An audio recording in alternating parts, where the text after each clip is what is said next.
बिस्मिल्लाहिर्रहमानिर्रहीम। अज़ीज़ दोस्तों, इस वक्त हम दरियाए सतलुज में हैं और स्पेशल जो है वो हम कुछ लोगों को रेस्क्यू करने के लिए जा रहे हैं। उनकी एक टेलीफोन कॉल हमें मौसूल हुई थी, तो ARY न्यूज़ जो है वो अपने नाज़रीन की खिदमत में जो है वो ताज़ा तरीन मालूमात भी दे रहा है और लोगों की खिदमत भी करवा रहा है।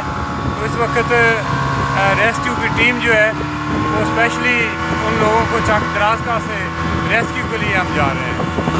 हज़ारों एकड़ रकबा पर खड़ी फसलें जो हैं यहाँ पर तबाह बर्बाद हुई। आप ये देख रहे हैं, ये मनाज़र यहाँ पर तिल, मक्की और धान की फसलें जो हैं वो तबाह बर्बाद हुई हैं।